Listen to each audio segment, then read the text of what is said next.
Welcome to the Richard Stewart Show. My name is Richard Stewart.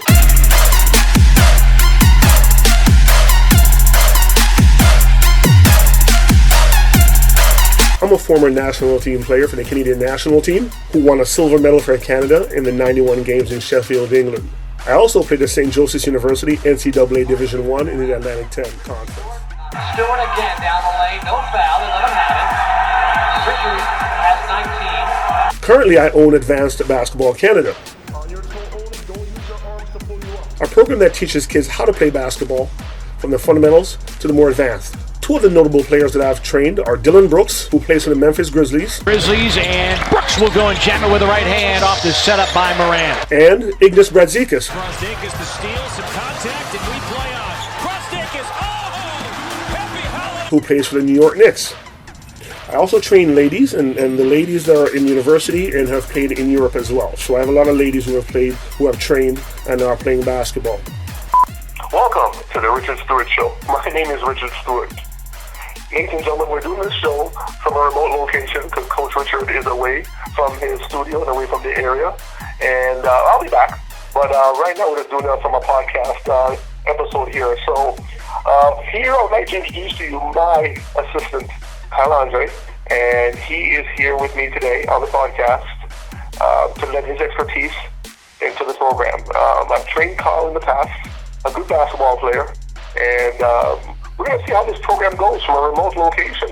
You know, Coach Richard is holed up somewhere in a cave somewhere. So if I need the Mounties or the RCMP, I know there's some people out there who will call to come look for Coach Richard, but I'm okay. And let's do the show from a remote today, so let's do this. Hey, Kyle, how are you doing? Hey, man, how are you? I'm good. Hey, right, man. How's out? Happy Mother's Day to your mother, man. Happy Mother's Day to your mom. Oh, yeah, thank you. Yours as well, man. Thanks a lot. Thank you. My mom passed away a year ago, and just miss her tons. But for those of you who have your mothers still in your lives, hug her, kiss her, call her every day. All right, let's get to it, Kyle. Let's get to it. What do you got for me today, man? What kind of questions do you have prepared for Coach Richard today? Oh, yeah, so I prepared a few questions for you to answer. I just want to hear your insights. Let's just start off with the basics, basic basketball questions, with the easy ones. Who do you think is the best player in the NBA right now? Oh, hands down, easily, LeBron James. LeBron James, to me, has fulfilled three criteria. Intelligence, supreme basketball intelligence, right? Yeah. He outthinks everybody in the court. You can see that day to day. He's a tactician. He passes the ball to the right person at the right time. Yeah. He knows when to go at the right time. He knows when to shoot his jump shot. He's just mentally efficient. Number two, athleticism. There's times when he's still at his age. He turns it on. He'll get 30, 40 points a game if you need it. Whenever he needs it, he turns it on. I love that. And number three is his leadership. Most players out there play the game and just play the game. Yeah. He understands the locker room, and he understands how to get his players to do what they need to do in order to become a successful team. I mean, I think LeBron, hands down, is the best player in basketball still. Now, remember, Kyle, year after year, guys get MVPs who are not the best. I hope people understand that guys who get MVPs are not usually the best basketball players in the league. Yeah. A guy has a great year that year. His team has a great year. But everybody knows who the real MVP is. LeBron James is the real MVP, my friend. He's the best player in basketball. And he's also a blockbuster kind of player, yeah. Yeah, for sure. I mean, think about what he brings to the table. I mean, he is the face of Nike right now, right? Michael Jordan still is up there, but he is the face of that brand now. And the band that really, I think, commands the stage. If LeBron James comes to your town to play basketball, the arena's full. I mean, there's never an empty arena when LeBron James comes to play. He brings that gravitas. He brings that type of oomph, as they call it, to the game. You know what I'm saying? Yeah. Would you put him above Michael Jordan or still no? No. Michael Jordan's a different animal, and they play different positions. Michael Jordan was called to do different things. Michael Jordan was called to be a scorer. Mm-hmm. You had Dennis Rodman who played defense. You had Scotty, who was the original point forward before LeBron, actually. Scotty was the original point forward who brought the ball up. Michael Jordan was asked to score points. LeBron is asked to distribute, and Michael Jordan was asked to defend as well. LeBron is a great off-ball defender. He's not a great one-on-one defender. He's good, but he's not a great one-on-one defender. He's a great off-ball defender. He helps magnificently block shots and stuff like that. But no, I wouldn't put LeBron over Michael Jordan. LeBron is I would say a better passer, but he passes more proficiently than Michael did. He has to. Different players.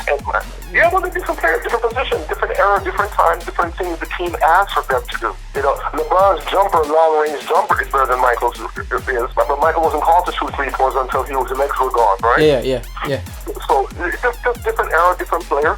I wouldn't put LeBron over Michael. I mean, Michael's mental edge is more than LeBron's, I think, still in terms of his killer instinct, not his intelligence, but a killer instinct. You know what I mean, Kyle? Yeah, he refuses to lose. He refuses to lose, and he refuses his teammates not to play at a certain level. There's stories, legendary stories, about how Michael Jordan would berate his players in practice, and he even, I think, he punched John Paxson in the face one time. You know, in practice, you know. Even Steve Kerr, he punched Steve Kerr in the face. I mean, in the eye. In practice. In the eye, yeah. Imagine that. Your teammate punched you in the face. That was Steve Kerr's first year with the Bulls. That you remember good. I mean, Michael Jordan is still the guy who I look at as the pinnacle. People who will remember basketball from way back would say Wilt, and I agree. Wilt, they changed the rules so Wilt didn't destroy the NBA. I mean, he was destroying everything. You know, a guy was getting 30 rebounds and 40 points and 27 assists and 20 block shots and all that stuff. I mean, it's changed the game. They changed the game, the rules, to stop Will from dominating the game. But with Michael, what they did with Michael was when the Detroit put in the Jordan rules, I mean, all the fouls they threw on Michael would have been exceptions today. That guy would be out for the season who did that to him. Today. Right. Guys would be suspended and have to pay tons of money for the next 6 months. Right? If someone did that to a guy today, so it's different era, different time, different players. See, with all these stories about Michael Jordan, like trash talking, being hard on teammates, like for example, punching Steve Kerr. Like LeBron is not like that. LeBron is a nice guy, but why do you think so many people dislike LeBron James, like, even though he's a really nice guy compared to Michael Jordan? You know what happened to LeBron? And I don't know if we're giving this bad advice. When he made what turned everyone against LeBron, when he made the announcement that he was taking his talents to South Beach. Who told him to say something like that? He came off arrogant. He came off condescending. He came off like he was better than every other human being on this planet. He was really arrogant at that time. That was the time that he said he was gonna win 8 championships with Miami that year. Exactly, and you know what happens to people who mount that stuff? Every human being looks at them to fall, and he will fall. Every human being does fall. But when he did that, it gave people a reason not to like him. If people were looking for a reason not to like him, they couldn't, because the guy was a good citizen. He wasn't in a police blotter, right? He wasn't running around with his wife that you know of. He wasn't doing, had girlfriends here and there, baby mamas and all that stuff. We looked at him as a good guy, and no one could find a flaw until he showed his arrogance. Yeah. He's taking his talents to South Beach. Who does that? Well, someone told him to do that or say that. Everything's scripted. And that made him come off so arrogant. And so now you had something to pin your head on. But you couldn't say he doesn't rebound the basketball. You couldn't say he doesn't pass the basketball. You couldn't say he doesn't go to the basket hard. You couldn't say he doesn't play hard every game. You couldn't say he wasn't a good teammate. You couldn't say he wasn't good to his coaches. You couldn't say he wasn't good to his fans. Yeah. He played for his hometown team. Like, how could you fault that guy for doing that? So they found something, that chink, that crack in the armor, to point their finger at, which is what human beings do. Yeah. And so that's why people dislike him so much. That's the only reason. Okay, so in the previous episode of the Richard Stewart Show, you talked about how the game is being played back then. Like, people would start throwing punches and committing hard fouls and all the hand checking. Today, you can't do that no more, right? So why do you think the NBA is moving toward a no contact sport? Well, that's a great question, Kyle. And a lot of people, I want you to understand this. All you folks out there, pretend basketball players, guys who got cut from your high school team who have so many opinions, I want you to listen. Those professionals out there, listen to what I'm saying to you. Basketball is going to be a non-contact sport in the future. No contact. I'm telling you. I see it. Well, you know what's going to happen? Guys are going to run down to their 5 spots. You get 2 dribbles, 8 seconds to shoot the ball. You get 2 dribbles, you throw it down, the guy in the corner shoots a 3. The rebounder catches it, throws it to half court, throws it to this guy. The other team runs back down, sits at their 5 spots and shoots the ball. The game's going to become a game of shooting and accuracy. It's not going to be basketball anymore. There won't be anything. I'm telling you, it's crap. This game is going to hell in the handbasket. Right here, you heard of the Richard Stewart Show. Basketball turning into a non-contact sport. They don't even play real defense now. They don't play defense. Listen, Isaiah Thomas said the reason why guys like Steph Curry and the rest of these guys can come down and shoot the ball open is nobody's guarding them anymore. They dribble the ball from end line to end line without anybody on them. Crazy stuff, folks. Crazy stuff. All right, so yes, I firmly believe, you heard it here first. Basketball is going to be a non-contact sport in the future. No defense. Again, the 5 guys run down on defense. The 5 guys run down on offense. The ball's passed it offensively. All you can do is put your hand up and wait for the shooter. He shoots it. You get the rebound. 5 guys run down. Stop. They pass the ball to the next spot. And it's going to be a game of efficiency. So you win if you shoot 5 for 8 or F6 for 9. You win. There's not going to be any, he fouled him hard. He posted him off. An elbow to the rim. Yeah. There'll be no more of that. None. No more charges. None. You know why? The owners have to protect their investment. Yeah, if you're you're paying right. a guy $120 million, yeah. There's a big money involved in basketball today. There's a big money involved now in basketball. If you pay someone if you have an entity that you pay $120 million for, are you going to let it get hurt? That's your investment. If I know that if LeBron James comes to town, and I know that he's not going to be on the court, why the heck am I going to go watch a game for? I'm going to put down $100 to go watch a game? It's more than 100 because if you're a drinker of beer, which culture should stop drinking, right? If I don't drink anymore.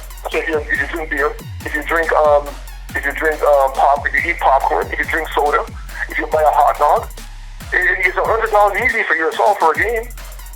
Yeah. So right now, why would I pay all that money to go to a game? And what? And the guy who was injured is not there. So then what happens? The owner loses revenue. It's about revenue streams, people. Basketball is going to be a non-contact sport. Clear. I mean, you look at this clip. I mean, the clip of Michael Jordan getting thrown to the ground. Allen Iverson getting thrown to the ground. Guys getting punched in the face. Oh, look at that. Crazy stuff goes on used to go on in the league. You can't do that no more. Can't do it no more. Can't even blow on the guy anymore. You blow in his ear, you get a foul. Ron Artest. Not Ron Artest. What was his name again? I said his name. Who did that blow in LeBron's ear?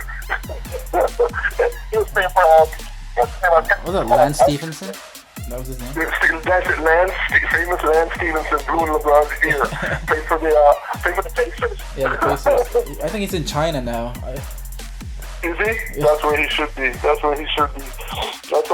He did his work that he's supposed to do here. He had his place in history.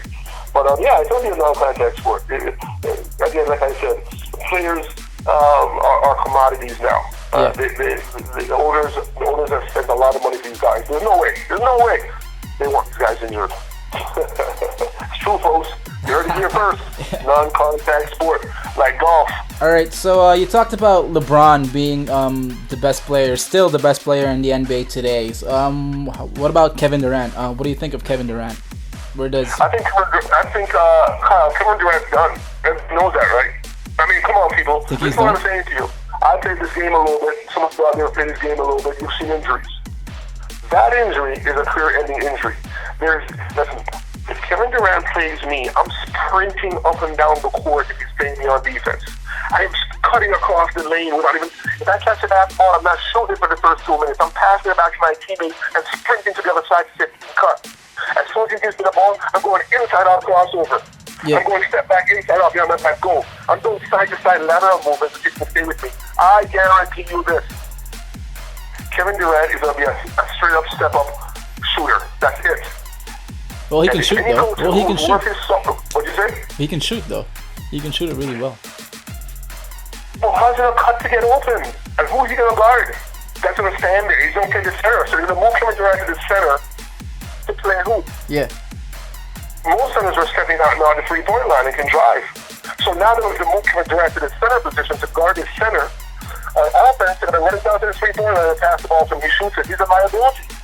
I do not believe it. I think you guys listen to the past, and you guys have to listen well out there in TV land. Listen to me, America. Listen to me, Canada. No player with an injury like that can cut. He tried to cut in that game against the Raptors, and what happened? Done. Busted. Kevin Durant's career is over, ladies and gentlemen. I'm sorry to break the bad news to you. And if he does come back and play, He won't be the same. he'll be like Derrick Rose. Showed himself. He'll have some games and glimpses of brilliance. And don't get me wrong, I think Kevin Durant's a good basketball player. But he would not be at the level he was when he was playing at OKC. That was the Kevin Durant that I like to see play. Yeah. But no, yeah, it's done. It's over. You heard it here. It's over. Forget it. Done. Yeah, alright, so let's move on to college basketball. Do you think college players should be paid? What's your opinion on that? Yes, I'm not even going to let you finish your question. Yes. Yes. Why is When that? I was playing, I wanted money. I'm talking about I had no money. Let me tell you how it goes, folks. Television revenue is extraordinary, billions of dollars. Yeah. NCAA and universities. When I went to St. Joe's University, they made flyers and programs that they sold with my picture on it. Yeah. So they're saying people come watch Richard Stewart play. We're just putting in a month for that. You know, I remember when O'Bannon went to the courts, right? O'Bannon went to the courts to ask the court, because they were putting up commercials of O'Bannon, video games with him on there, EA Sports and all these other places, but they're not EA Sports, that's the other company. I mean, not disparage them. These gaming companies had college basketball video games, and none of the players were getting, and they were making billions of dollars, and none of the players were getting a cut of that. Yeah. So O'Bannon went to court to try and get us some money. When I was at St. Joe's, there's commercials on TV, your local TV station. When they were doing college basketball, about to come up college basketball games, St. Joe's versus Temple, St. Joe's versus Villanova, St. Joe's versus West Virginia, whatever. And they have immediately thrown down a dunk. Yeah, people want to come on and see that. I ain't getting nothing. Come on now. Now, here's the other side of the argument. Oh, you're getting a free education. Well, I'm working for that education. I'm actually doing a job. I wake up at 6 o'clock in the morning. 5:36. We're running until 6:30, so we're doing miles. Then we're lifting weights. Then we're gonna go shoot. Then we go to class. Then we're practicing for 2 hours, and you're working out half an hour before practice. You're practicing for 2 hours. Then you're working out half an hour after practice, working on your game. Then you have to go study and do your homework and blah blah blah. It's a job. It's a job. And the university are making money. So let me tell you something. TV contracts, money. When your university makes it to the tournament, the NCAA gives it to your university and your conference money. Everything in America, everything in the capitalist system is about money. So why is the guy who's breaking his back, who's sweating, who can blow his knee out, who like me, who fractured his orbit, I could have lost my eye. You know what I mean? Why is a guy like me can't have a little something so that if something happens, or at least give me an insurance plan so when I finish, at least if something happens to me, I just don't come there and leave with I got a degree, go get a job, but give me something else. I'm like a professional. I'm working every day on my body to make this university make some money. It's about money. Anybody that tells you anything different is mistaken. Let me tell you something, young people out there, you kids. The coaches come to recruit you. We're going to take care of him, mom and dad. He's going to be like a son to me. That's what they say. Then they say, hey, you know what? We're going to take care of him. Hey, come to your university. He's going to be one of the family. That's what they say to you. All right. Is that what they told your parents when you were recruited? Is that what they told your parents? Like, look at it. When you go to university and you play, if you don't play well, what do you do the next year? What do they do the next year, Carl? What do they do? They recruit over you. They put you on the bench and they recruit over you. So if you're not taking your money, you're out, bro. You should think about it like this way. The coach is getting the full contract money for his university because the coach controls that. So Nike or Adidas or Under Armour goes to the coach and says, I'm going to give you $5 million on all the shoes that you want. So then you're forced to wear the shoe. And the coach is getting the money. Think about it now. University's paying the coach $1 million, $2 million, whatever they're paying him. The coach now says, okay, I'm going to recruit this kid. He looks at you and says, all right, I'm going to put my future in your hands. he looks at you and he says, okay, you know what, my mortgage needs to be paid, but I'm going to put the ball in your hands so I can pay that mortgage. He ain't going to be doing that for too long. You turn the ball over, like you can't produce that money. That family and that love and stuff, you go out the door as soon as you can't play no more. So, it's a serious look at it. There are some coaches out there who does love you. Like, I was fortunate to play with Michael Jordan, the point guard, play for Michael Jordan, the point guard, Jimmy Black. Jimmy Black was my assistant coach at St. Joe's. Jimmy Black's from New York and played for North Carolina. And Jimmy, he's the one that passed the basketball to Michael Jordan to hit the jump shot to win the national championship. Jimmy Black was a really good guy to us, all the kids on campus, girls and boy athletes. We were all treated really well by Jimmy Black. A wealth of knowledge, really cool dude. So don't let me say that all coaches are just out for the money. I'm just saying that it's a business.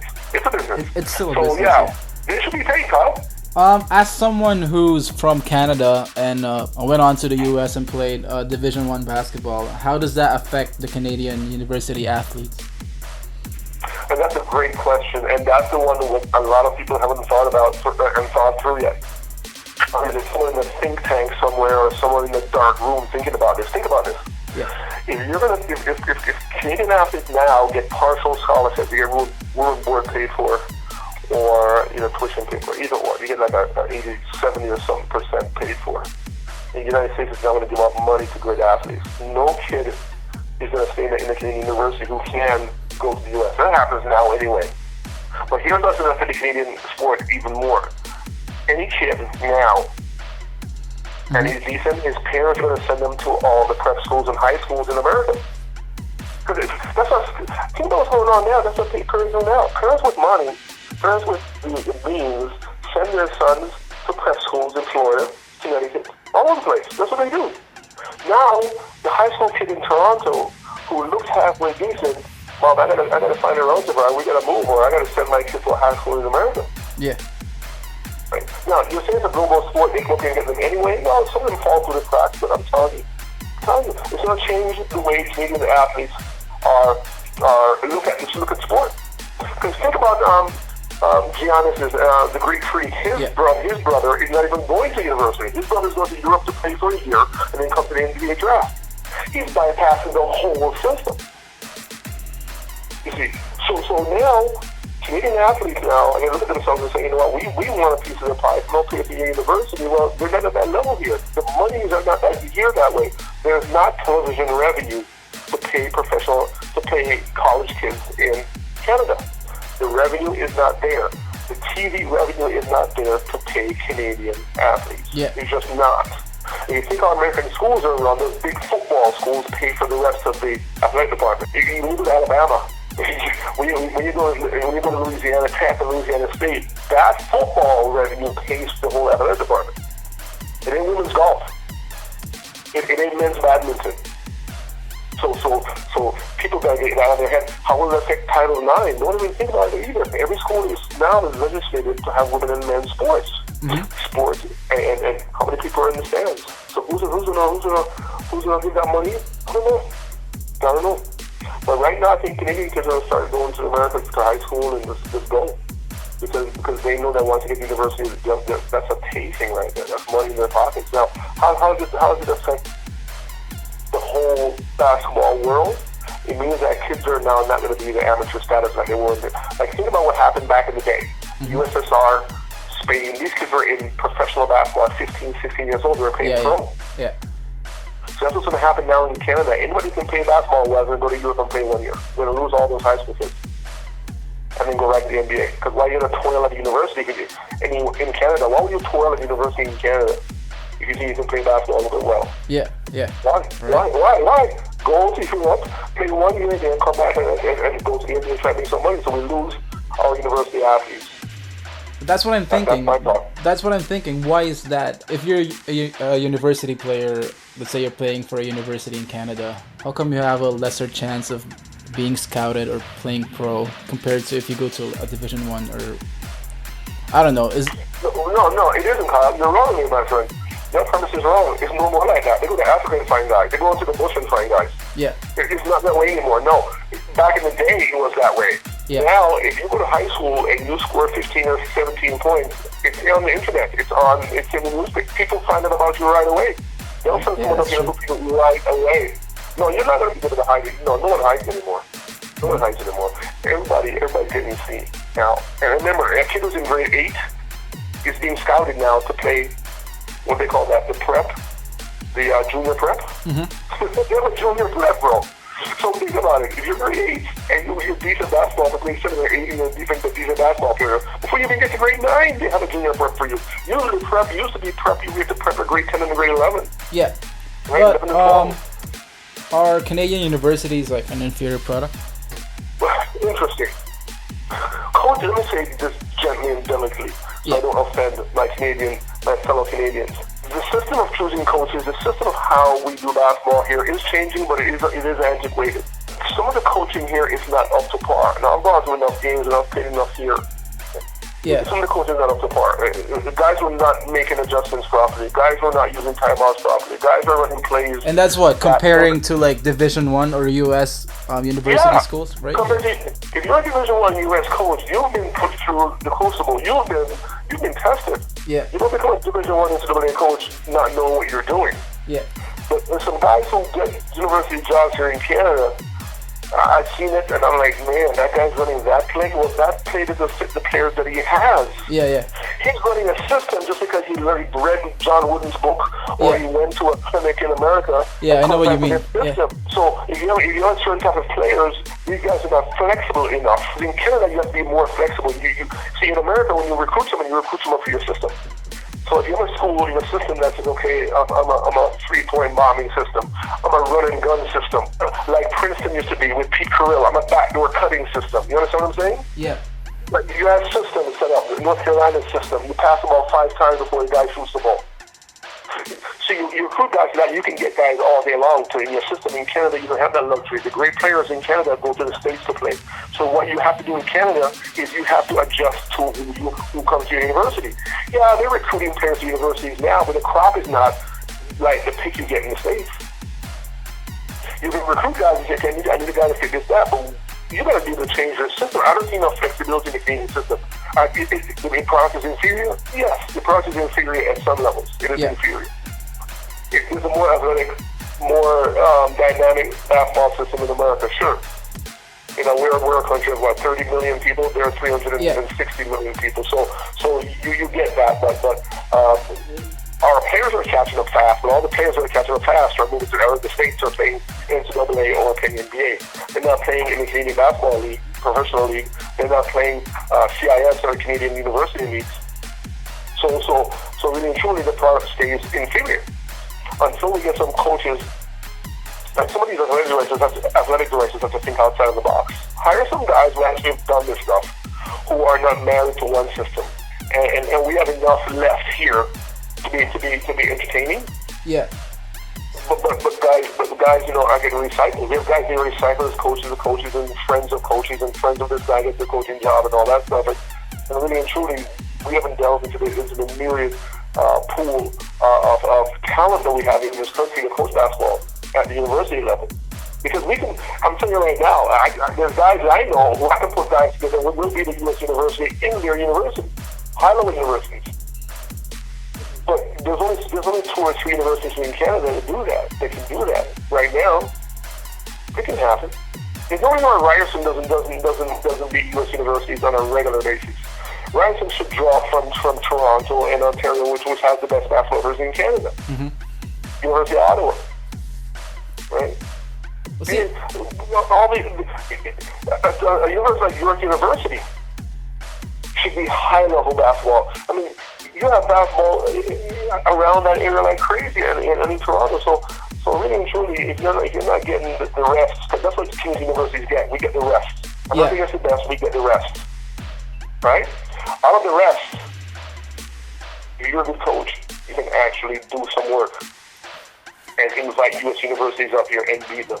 If you know what you're doing, if you're intelligent, if you can make adjustments on the fly, if you have a system that you can scrap and say, well, this player needs me to run this type of offense. You know what I'm saying? No, you mentioned the Canadian coaches aren't there yet. Why do you think it's like that? Well, I think it's an old system that says that you're my friend and I know you and you'll get this job. And I think that some of the guys who are getting these jobs bless them, some of them have not played at a level, on the sound players at a level that I can see. And I watch Indian University basketball. I've gone to York University to watch basketball. I've gone up to Ryerson to watch basketball. I'll pop in there to see. And they're trying.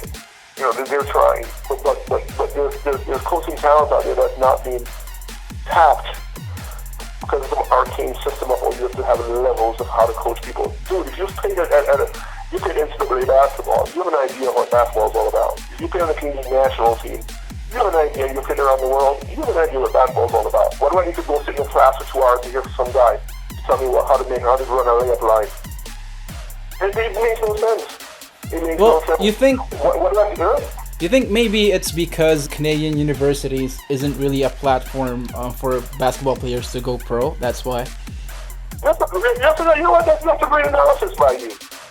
Because a Canadian university player in the past was not drafted to go to play in the pro league. You're right about that. So, that's a great thought. I never thought of that. I think that's a great point by you. A lot of Canadian university guys would go to the States and play over the years, and then end up in Europe playing in Belgium or somewhere else, right? They go to Greek leagues or Turkey or somewhere, right? China now is a big place where a lot of these guys end up. But you're right. You're right, Kyle. A lot of our players who are in Canadian universities end up, with their degrees and go on to careers and stuff like that. But don't get anything drafted and will not get looks. And that may be a great idea, Kyle. Maybe they should have in the draft.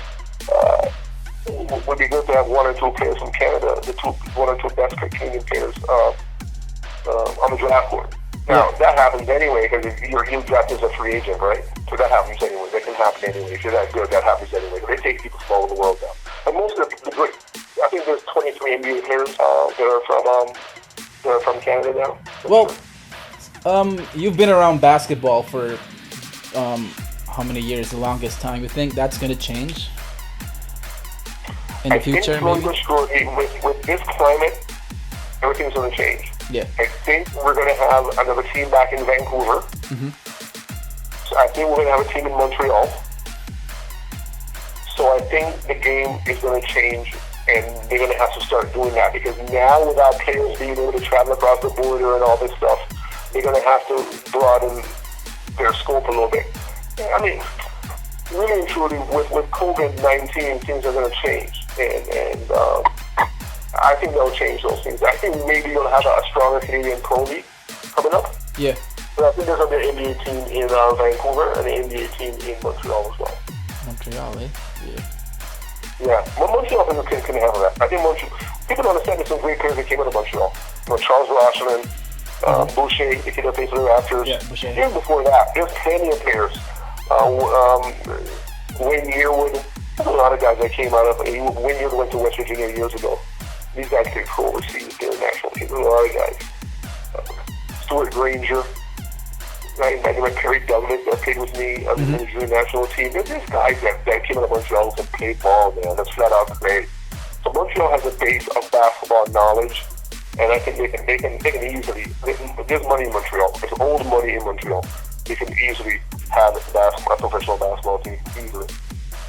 It depends if the NBA wants to expand. I don't think NBA is in the expansion mood right now. They have to figure out where the revenue stream is coming from. Because right now, without fans, you're losing. The NBA owners are losing a lot of revenue. Yeah. Without fans, right? So the popcorn, the beer, the pizza, the club downstairs that charges $20 for one beer, right? So there's revenue that has to be come into consideration. But they'll figure that out. Yeah, I have one more question for you. On the previous episode of the Richard Stewart Show, you mentioned that if you played today, you would score at least 4 points on an NBA game, and your man would not score on you. Why do you think that? Easy. Come on now, Kyle. This is Richard Stewart you're talking to. I will score 4 points. I'm telling you, 2 jumpers, baby. 2 jumpers. Hey, I might even get by him and score a layup. Not only dunking at my age, but I tell you what, I guarantee you, listen to me, America. Listen to me, Canada. Raptors. Well, is that in your prime or now? No. I scored 30. Now I scored 4. No, I will score 4 points against any team. My defense. And Nobody plays defense anymore, so I want to be my man up. He will not score. Give me 2 wins in the NBA game, and give me a couple touches, and I'm scoring 4 points. Guaranteed. Guaranteed. Come on, Raptors, step up. All Coach Richard, I'm ready. I've been jogging too, Kyle. 3 days a week, I've been jogging, man. Come on, call me. I'm scoring on him, Kyle. I have a personal question for you. I just want to know. In your prime, who in today's NBA plays kind of like you back when you used to play in your heyday? Man, that's a tough question. That's just for me, for my. Probably. Cause you're what? You're a 6'6" what guard? You're 6. You're some people, huh? You're a what? 6'6" guard, right? I'll be a 6'5" guard. Yeah. 2 guard, 3 guard. You know, 2 guard. Well, in today's game, I'd be like, who would it be? Let's see. That's a great question. I never thought of that, man. Who can get to the basket and dunk it on people on the wing? Who can defend? Do you like to shoot? And who likes to shoot it a bit. I like to shoot a little bit and dribbles decently. Who in today's NBA? Wow. I don't know. Who it's hard, eh? Because every guard in today's game like shoots threes. I wasn't a 3-point shooter. Yeah, I shot in like 4 3-pointers my whole career. Okay, and I made like 1 or 2. Who did it? It has to be a guy that plays for Washington. John Wall. Yeah, the 2 brothers. Not John Wall. What's the other guy's name? Bradley Beal. Bradley Beal. I'll be a Bradley Beal. I'll dunk it on you. Yeah. I'll take some tough D.